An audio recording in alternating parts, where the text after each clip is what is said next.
Oke, jadi awalnya itu kan vitamin A itu ada dua jenis, itu ada yang dari hewan sama dari tumbuhan. Nah, yang dari hewan itu namanya retinol ester. Dia yang dari hewan itu biasanya dia berikatan sama lemak gitu, jadi ada ikatan esternya. Sedangkan yang dari tumbuhan itu jenisnya itu beta karoten. Nah, kalau yang dari tumbuhan, si beta karoten ini bisa langsung masuk ke intestinal cell dalam wujud beta karotennya.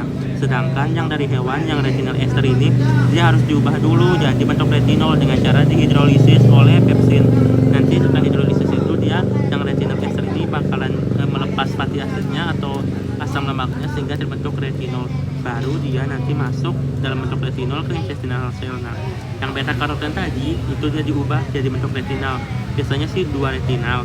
Terus yang retinal baru diubah dulu lagi jadi retinol, dan yang retinol dari beta karoten sama retinol dari retinol ester ini dia akan gabung. Nah, setelah gabung nanti retinol ester ini juga mengalami reesterifikasi atau dikasih gugus lemak lagi, yaitu fatty acyl CoA. Nah, setelah dikasih fatty acyl CoA terbentuklah retinol ester lagi.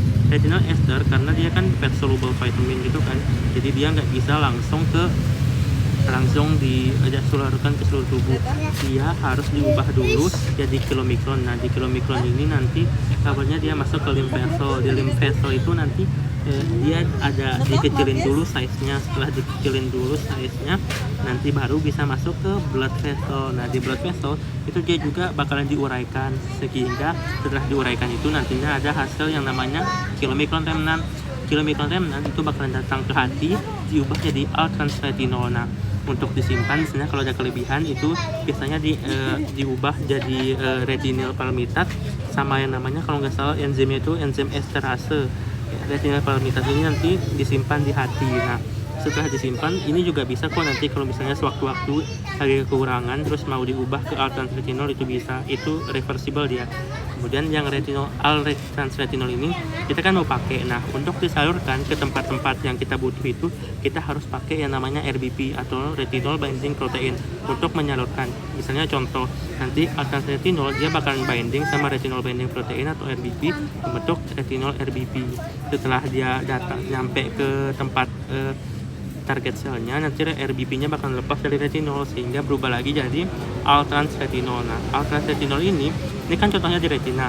Nanti dia akan diubah dulu jadi all-trans-retinal ester, kemudian 11 cis retinol, kemudian 11 cis retinal, dan 11 cis retinal ini dia nanti akan ada gabung sama opsin. Opsin ini akan membentuk rhodopsin. Nah, rhodopsin ini yang bantu kita untuk merangsang bereaksi terhadap sinar. Jadi si rhodopsin ini nanti akan menghantarkan sinyal dari sinar itu ke otak sehingga kita bisa melihat pada tempat yang agak remang-remang gitu. Nah, setelah dia ada si sinar ini nanti rhodopsin ini akan melepas opsinnya sehingga berubah jadi menjadi all-trans-retinal, dan nanti all-trans-retinal ini bisa lanjut lagi ke sini.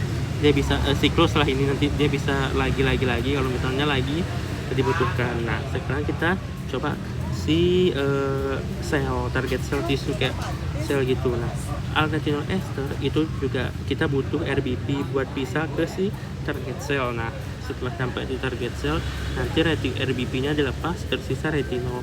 Retinol diubah dulu jadi retinoic acid. Setelah itu si retinoic acid ini merupakan prekursor atau faktor transkripsi untuk sebuah gen aktivasi. Setelah teraktivasi gennya itu nanti akan terbentuk mRNA yang membawa kode tentang suatu protein. Setelah mRNA nanti akan terbentuk suatu spesifik protein. Nah, spesifik protein ini itu akan bantu untuk diferensiasi suatu sel. Nah, ini biasanya kalau kita kelebihan atau kekurangan, jadi kan si retinol ini dia meregulasi diferensiasi suatu sel. Kalau misalnya kita kekurangan atau kelebihan, maka diferensiasi selnya itu bakalan jelek. Bisa misalnya itu diferensiasinya itu kurang atau diferensiasinya itu terlalu berlebihan sehingga nanti akan terjadi masalah-masalah kayak misalnya kalau di mata itu ada seroftalmia. Itu seroftalmia itu si kornea sklera matanya itu dia terlalu terkeratinisasi sehingga terbentuk nanti kayak bukan bintik sih, kayak permukaan yang kayak agak kasar. Nah, itu bisa mengganggu penglihatan gitu kalau yang vitamin A.